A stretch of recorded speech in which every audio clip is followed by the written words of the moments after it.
1945 m.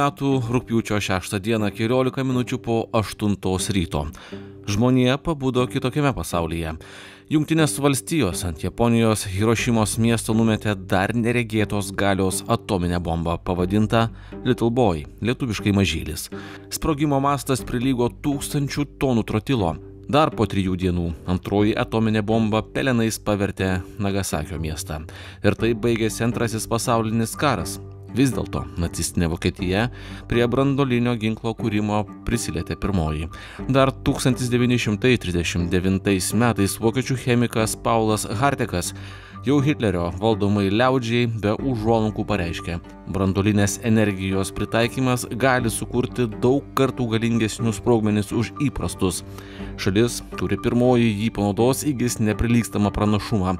Šis pareiškimas žymi branduolinio lenktyniavimo psichozės pradžią ir realią grėsmę į šipulius sudraskyti žemės rutulį. Tegu ir Vokietija nesuvaidino vaidmens, bet Vokietijoje eksperimentai 38 metais. Vadinasi, viena irgi iš tų pirmųjų valstybių. 39 metais Vokietijos Reichswehrui pateikti apmąstymai, kad galima sukurti tokį ginklą. Ir pasakyta, šitas ginklas suteiktų neprilygstamą pranašumą. Vėlgi, vokiečiai pradeda kurti. Kada sunerims Didžioji Britanija, Amerika? Yra toksai komponentas, kuriant atominį ginklą, branduolinis, aš tikrai nesiorientuoju, deuteris arba sunkusis vanduo.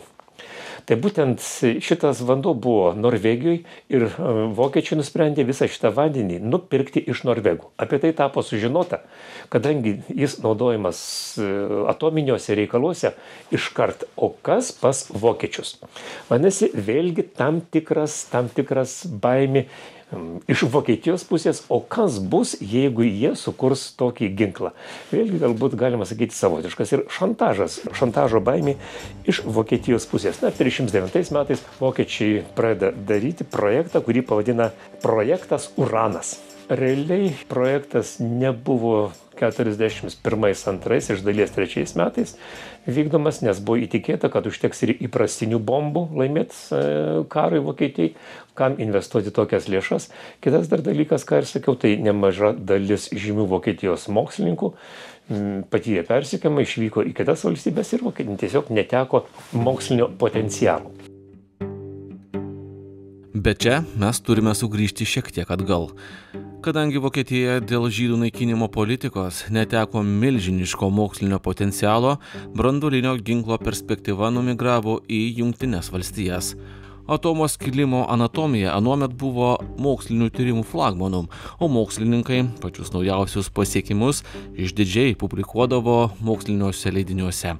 Ir kai buvo galutinai suvokta, kad skylantis atomo branduolys turi neįtikėtiną galios potencialą, mokslo leidiniai užtilo. Tai tapo ypatingai saugoma paslaptimi ir tai ne juokais suneramino Sovietų sąjungą. Tai, kad atsiranda jau apmąstymai, ką sukėlė ir Sovietų sąjungos nerimą, staiga dingsta iš mokslinių leidinių straipsniai apie atomo tyrimus. Nėra. Vadinasi, jau kažkur kažką suprato. Ir jeigu taip jau žiūrėti realiai, tai būtent 1939 metais Amerikos tyrinėtojai kreipėsi į Amerikos karinę žinybą ir pasakė, kad galima bandyti sukurti didelį naikinamąjį ginklą. Amerikonai suprato šitą dalyką, bet jokiems politikams apie nieką neaiškino ir buvo paskirtas tik tai siauras specialistų ir kuruojančių atomo tyrimus grupė sudaryta. Iš esmės, kaip sakyti, neatsakingas, bet šitą grupę kuravo, apie ką šitą grupę veikia, žinojo tik tai Amerikos prezidentas Rooseveltas. Vadinasi, jie jau tiksliai nuo 39 metų tai pradeda daryti. Na ir jau 50-mečio pradžioje, 39-51 metai, jie prieina išvados, kad galima sukurti didelės galios naikinamąjį ginklą. Su šitą Amerikos administracija, tie, kurie žinojo, pritarė. Ir nuo 1942 metų prasideda statybos visų tų gamyklų, kurios būtinos atominio ginklo sukūrimui. Gamyklos intensyviausiai statomos 1942-1943 metais, 1944 metais jau bandomieji darbai, 1945 metais Amerika turi atominį ginklą. 1945 metai žymi tai, ko žmonija daugiau patirti nenorėtų. Amerikiečiai galiausiai susprogdina atominę bombą Japonijoje ir taip užbaigia Antrąjį pasaulinį karą. Pasaulis staiga atsiduria iškreiptų veidrodžių karalystėje. Įsigali nuostata, kad tai, ką gali garantuoti tik siaubingą griaunamąją galią turintis atominis ginklas. Branduolinio ginklo kozirius rankose tvirtai laikė amerikiečiai. Vis dėlto sovietai prie ypač saugomos informacijos landą surado. Kremliui į branduolinio ginklo klubą raktą įteikė nuo Hitlerio represijų pabėgęs vokiečių fizikas Klausas Fušas. 1945 metais amerikiečiai susprogdino pirmą savo atominę bombą. Aš skaičiau, pabrėžiu, kad po savaitės šitos atominės bombos techninė dokumentacija buvo Sovietų Sąjungoje. Iš tikro šnipų buvo, iš tikro Sovietų Sąjungai buvo pranešta. Ir matyt, kad tai nėra išgalvota, nes pagal tos brėžinius kurti Sovietų Sąjungos atominę bombą, bet pagal amerikietiškus pavogtus duomenis, buvo pasakyta Stalino: jokių naujovių, jokių savų sumastymų, pagaminti absoliučią analogiją. Nes maždaug daug Sovietų Sąjungos mokslininkams tai sukurs dar takas, ten nukryps, kur ne.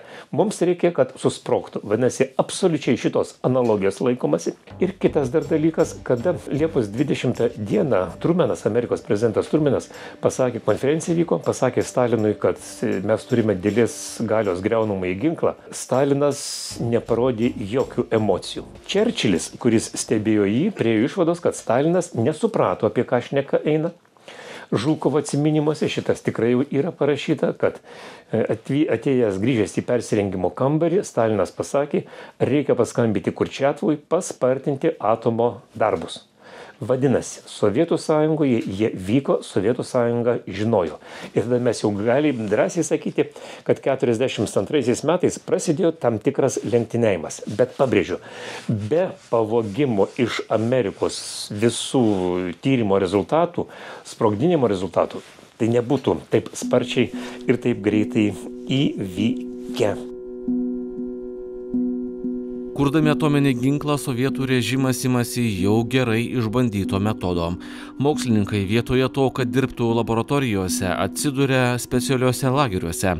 Sovietiniam branduoliniam progresui imasi vadovauti Lavrentijus Berija. Tai centrinė Stalino režimo represijų figūra. Beje, būtent Berija buvo lietuvių tremčių architektas. Jo vadovavimo stilius tiesmukas ir paprastas. Prisiminimuose apie sovietinio branduolinio ginklo kūrimą skamba jo citatos: jei prastai dirbsi arba nespėsi, tapsi šio lagerio dulke.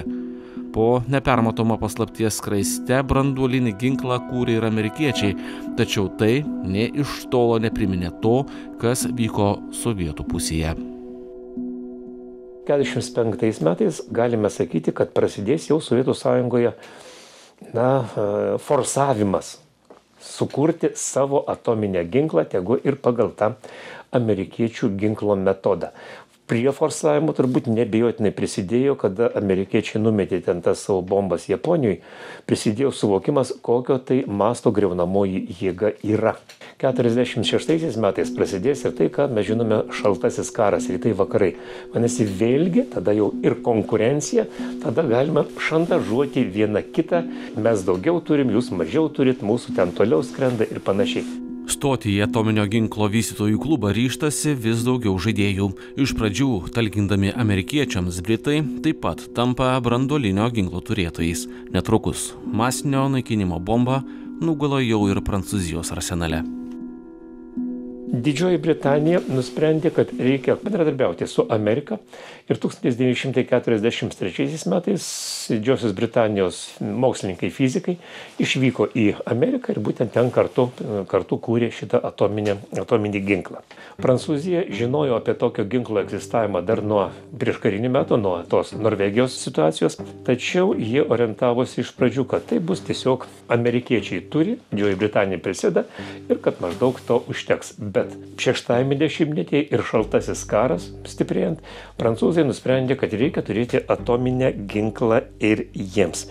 Ir būtent 1960 metais jie išbando savo atominę bombą. Po bendradarbiavimo su amerikiečiais Didžioji Britanija savo atominę bombą išbandė 1952 metais. Vadinasi, kas formuojasi?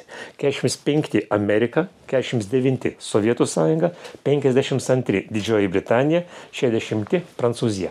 Formuojasi būsimosios didžiosios branduolinės valstybės, tarp kurių ir prasidės šantažas, nes yra rytai blogis Sovietų sąjunga ir vakarai, kurie bando sulaikyti šitas Sovietų sąjungos ekspansinės tradicijas.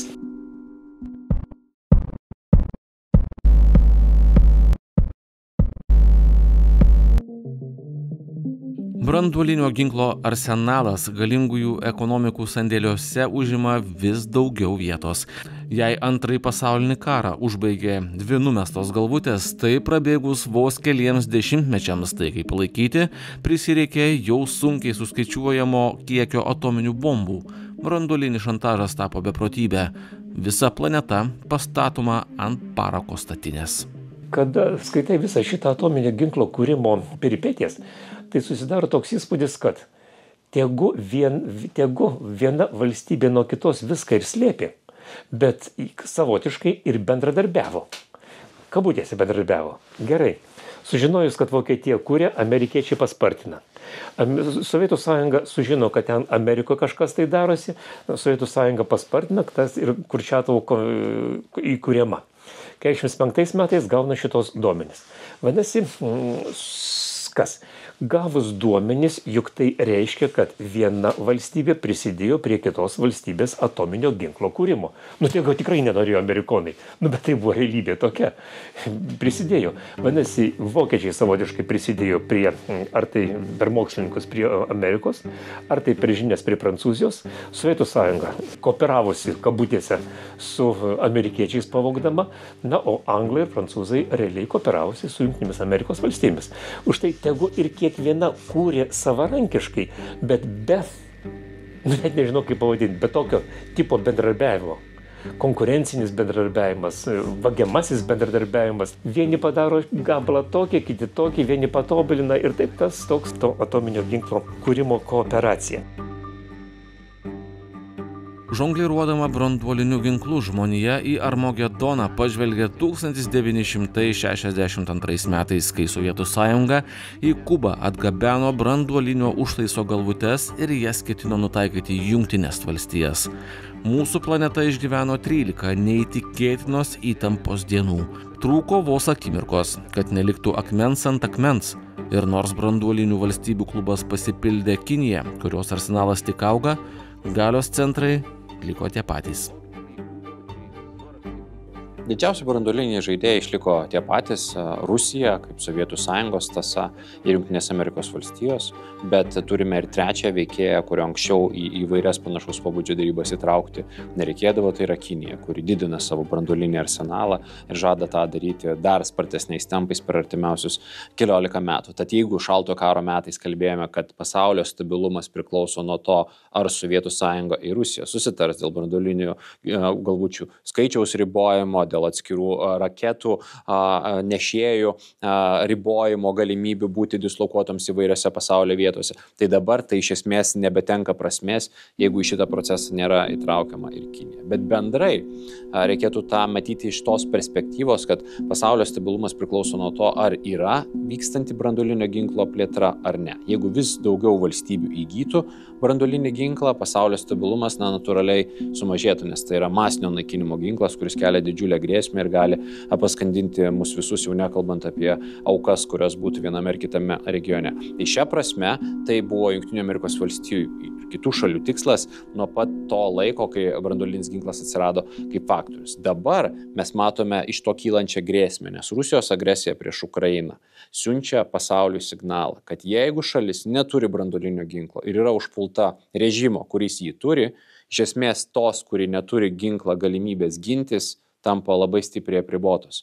Nes tarsi tu nebegali naudoti tų priemonių, kurios galbūt galėtų tau padėti, negali sulaukti paramos iš vakarų valstybių, kuri tau reikalinga, nes yra viskas vertinama per prizmę, ar tai nepaskatins to režimo, kuris turi branduolinį ginklą, panaudoti ir šito ginklo. Tai šia prasme turime labai pavojingą situaciją, nes jeigu pamoka iš karo bus ta, kad be branduolinio ginklo tu apsiginti negali ir tave galiausiai paliks net ir artimiausi draugai, tarkime vakarų šalis Ukrainos atžvilgiu, tuomet iš esmės vienintelis išlikimo garantas tau yra pačiam įgyti branduolinį ginklą. Ir tada kils klausimas, ar tokios šalis kaip Japonija, Pietų Korėja, gal net ir ta pati Lenkija, kuria aišku kaip ir mus dengia NATO branduolinis skėtis, kurį užtikrina Jungtinės Amerikos valstijos plus britiškas to komponentas, jos gali savo leisti egzistuoti be branduolinio ginklo, kai kaiminystėje turi Rusija, o tarkime kai kurių Azijos valstybių atžvilgių ne tik tai Rusija, bet dar ir Kinija.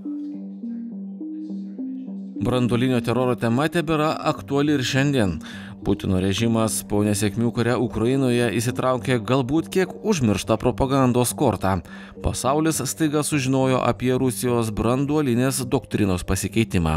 Pagal naujas branduolinio žaidimo taisyklės Putinas be užuolankų pareiškė, kad atominis užtaisas bus panaudotas ne kai Rusijai ims grėsti egzistencinė krizė, bet ir jei ji bus užpulta savo teritorijoje. Tai įvyko. Tačiau branduolinio ginklo grybo kepurės niekas taip ir neišvydo. Reikia suprasti, kad doktrina yra psichologinio pobūdžio dokumentas. Tai nėra įpareigojimas kam nors elgtis vienaip arba kitaip priklausomai nuo konkrečių aplinkybių. Tai nėra scenarijus, tai nėra planas. Jeigu nutinka A, tai nutinka B. Doktrina yra signalas pasauliui, ką mes esame pasirengę daryti, jeigu kyla mums vienokios ar kitokios grėsmės. Tai Rusija keisdama doktriną ir sakydama, kad gali pasitelkti branduolinį ginklą net ir šalių, kurios remia kitą valstybę, su kuria potencialiai kariauja Rusija atžvilgiu, rodo arba bando tas šalis atgrasyti nuo tolesnio ginklų siuntimo Ukrainai, nes esą tam sustabdyti Rusija gali panaudoti branduolinį ginklą. Ar tai tikėtina ar ne, nuo doktrinos pakeitimo tikimybė greičiausiai nepasikeičia, nes tai, kaip ir minėjau, yra pirmiausiai signalizavimo psichologinio pobūdžio dokumentas, bet tokiu būdu Rusija bando brėžti tam tikras raudonasias linijas ir tikisi, kad kita pusė jų neperžengs. Kas yra svarbu iš vakarų pusės ar iš Ukrainos pusės, aišku, nepasiduoti tam psichologiniam spaudimui. Nes tokiu atveju mes galėtume ir įsivaizduotume Rusiją tą raudoną liniją vis stumint į priekį. Dabar negalite siųsti ginkluotės, jeigu atsitraukėte, bijodami, kad mes panaudosim branduolinį ginklą, tuomet pareikalausime, kad visiškai jūs dingtumėte iš Ukrainos, po to galbūt ir iš Moldovos, po to galbūt ir iš Baltijos šalių ir panašiai. Tai ta raudona linija jinai neturėtų ribų. Todėl labai svarbu, kai kalbam apie branduolinį režimą turinčios valstybės ar režimo šantažą, jį suprasti kaip šantažą, o ne kaip tiesioginį grasinimą, kuris jau automatiškai reiškia karą ir neišvengiamą konfliktą. Atsakymą dėl švaistimosi branduolinių ginklų Putinui pašto karveliai iš vakarų atgabeno netrukus. Prancūzijos prezidentas Emmanuelis Macronas pareiškė, kad jo šalies valdomas branduolinis arsenalas gali dengti ne tik Prancūziją. Paties Macrono vienas sakinys, kai Rusija pasako, kad mes turime branduolinį ginklą, užtenka kitai branduolinį valstybei pasakyti, mes irgi jį turime. Nes viso šaltojo karo stabilumo esmė buvo vadinamoji MAD sistema arba tiesiog realybė, Mutually Assured Destruction, kuri reiškia, kad turime Sovietų sąjungą vienoje pusėje, turime Jungtinės valstijas kitoje pusėje ir jos abi supranta, kad nėra jokio būdo, jokios galimybės laimėti branduolinį karą, tikintis, kad tu neutralizuosi kitą pusę prieš jai sunaikinant tave. Tai yra abipusiai užprogramuotas susinaikinimas. Ir tai, nepaisant to, kad skamba grėsmingai ir net makabriškai, laidavo politinį stabilumą, nes kai tu supranti, kad nėra būdo, kaip tu gali veikti kitą priešininką prieš jam nesunaikinant tavęs, o iš esmės visam pasauliui nesusinaikinant eigoje, tai reiškia, kad tas branduolinis ginklas yra neutralizuojamas kaip faktorius, nes jo panaudojimo galimybės tampa minimalios arba iš esmės susijusios tik tai su scenarijais, kurių tikrai įmanoma išvengti. Mojuodamas branduoliniu užtaisu, Putinas vis dėlto šio to pasiekė. Sąmyšis dėl Ukrainos palaikymo Europoje kilo. Į reikalą rimčiau pažvelgė ir Jungtinės valstijos. Tos raudonosios linijos ne iš karto, su laiku, bet galiausiai buvo peržengtos. Kadaise jos buvo susijusios, pavyzdžiui, su apskritai vakarietiškos ginkluotės tiekimu Ukrainai. Nepamirškime, kad pirmoji apskritai pradžioje ginkluotės nebuvo siunčiama į Ukrainą, baiminantis, kad Rusija bus išprovokuota, vėliau buvo siunčiama tik sena sovietinė ginkluotė, sakant, kad ne vakarai čia tik tai padeda, bet ištraukdami iš sandėlio kažkokią nenaudojamą senovinę produkciją, galiausiai atsirado įvairaus pobūdžio vakarietiška produkcija ir mes kalbėjom tada, ar Haimarsai bus perduoti, tankai bus perduoti, naikintuvai bus perduoti ir iš esmės kiekvienu atveju iš Rusijos pusės, iš įvairių Kremliaus veikėjų pusės girdėjome grasinimą, kad jeigu jūs tą žingsnį padarysit, mes galim imtis įvairių priemonių, vėlgi labai aiškiai rodant, kad mes nepamirškite, kad esame branduolinė valstybė ir traktuodami jūsų veikimą kaip agresyvų, galime imtis net ir branduolinio šantažo priemonių. Bet tas šantažas jisai buvo, bent iš dalies atlaikytas. Taip jisai kainavo laiko. Jis kainavo Ukrainos netektis fronte, negaunant tai, ko jiems reikėjo būtent tą akimirką, nes užsitęsdavo svarstymai, kaip čia interpretuoti Rusijos elgesį, kaip interpretuoti vieną ar kitą pareiškimą, bet reikia suprasti ir kitą pusę. Kai Jungtinėse valstijose sprendimų priėmėjai sėdi prie stalo ir svarsto, kaip gali reaguoti Rusija, jie negali visiškai atmesti scenarijaus, kad tai ves branduolinio susidūrimo link, o toks scenarijus, jis akivaizdu būtų tragedija pirmiausiai Ukrainai, bet ir tuo pačiu visam pasauliu. Dabar pasaulyje nusistovėjusi tvarka iš dalies primena šaltojo karo įtampas. Tiesa, galios centrai iš esmės liko tie patys, tačiau atsiradus naujiems branduoliniams poliams, seni susitarimai dėl branduolinio ginklo tapo nebe tokie aktualūs, reikalingas naujas požiūris, nauja valia siekti globalios ramybės. Iš esmės šaltojo karo laikų branduolinės ginkluotės suvaržymo režimas yra subyrėjęs. Šiandien veikiančių susitarimų, kurie būtų verifikuojami abiejų pusių tarp Jungtinių valstijų ir Rusijos, iš esmės nebeliko. Kinija apskritai tose susitarimuose nedalyvavo, vadinasi, jos kaip vis svarbesnio veikėjo šią prasme, suvaržymas apskritai dar nėra įvykęs faktorius. Suvaržymas turi minį per įvairius tarptautinius susitarimus. Tad šiandien senasis branduolinės ginkluotės ribojimo režimas yra subyrėjęs, nieko naujo, kuo jį galima būtų pakeisti, sukurti kol kas nepavyko. Buvo bandymų ir pirmosios Donaldo Trumpo kadencijos metu sėsti tartis su Rusija, bet jau ten amerikiečiai labai aiškiai signalizavo, kad tartis vien su Rusija nelabai apsimoka, turi dalyvauti ir Kinija. O Kinija tą daryti atsisakydavo. Tad kol kas dėja, bet turime etapą, kuriame praėjusio laikotarpio pasiekimai jau yra nublankę, jau yra praradę prasmę, bet kaip juos užpildyti naujų turinių, kol kas atsakyti yra sunku. Putino grasinimus branduoliniu ginklu vakarų pasaulis vertina dvejopai. Iš vienos pusės suvokiama, kad režimas ypač šiuo metu yra sunkiai prognozuojamas, todėl Putino bet kokius pasisakymus dėl branduolinio ginklo panaudojimo reikia vertinti atsargiai. Iš kitos pusės, tokia radikali Kremliaus retorika rodo režimo silpnumą. Reikia būti branduolinės fizikos genijumi, kad suprastum, jog grasindamas atominę bombą, tuo pačiu kalbi ir apie savo egzistencijos pabaigą. Projektą iš dalies finansuoja Medijų rėmimo fondas.